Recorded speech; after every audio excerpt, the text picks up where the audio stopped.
ჭარხალი ტყემალში. ძალიან მარტივი, გემრიელი, ტრადიციული, თანაც სამარხო კერძი.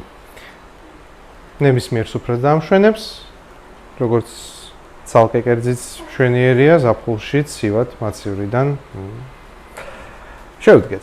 ჩვენ გვჭირდება მოხარშული ჭარხალი, დაახლოებით 40 წუთიდან 1 საათამდე იხარშება ჭარხალი, მერე ვწკვნით და ესეთი მოხარშული ლამაზი ჭარხალი. ნებისმიერი დანით ჭრით, ან თუნდაც საკონდიტრო დანით, რომ ლამაზი ფორმა მივცეთ. და ჩვენ დაგჭირდება ჭარხალი, ტყემალი, დღეს გავსინჯავთ იორის ტყემალს. ნახოთ რა გემოაქვს, თუ რამე დათაგეთ, კომენტარებში დაწერეთ, თუ დაგვასპონსორებენ, კიდევ უკეთესი. ისევ თქვენი დახმარებით.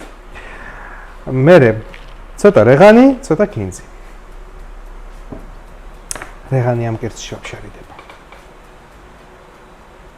არტო კინძი. რეღანი ისე უხდებოდა ფერებში, რომ დავტოვე, რეღანი არ უნდა. ორი პატარა კბილი ნიორი.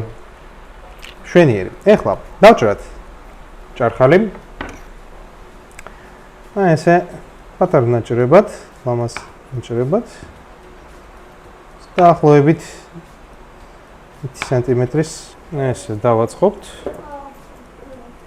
გზადაგზა მახსენდება, როგორც ყოველთვის მშია, ცხელა. ამიტომ ჯერ ეს დავჭერი, მაგრამ ჯერ ვამზადებთ соуს.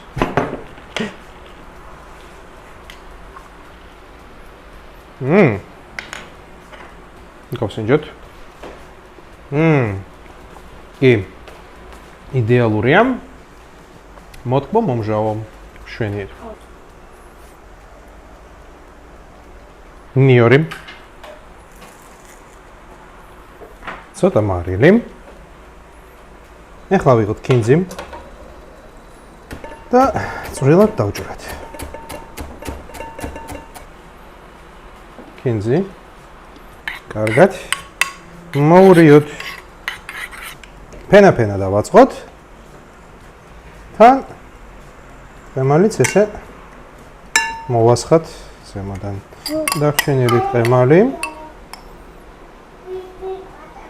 ვინც დიდი ხანია მიყურებთ, იცით რომ არ ვაცდი ხოლმე, ამიტომ რომ გითხრათ რომ ახლა ეს იდო 3-4 საათი მაცივარში, შეგიძლიათ არ დამიჯერეთ.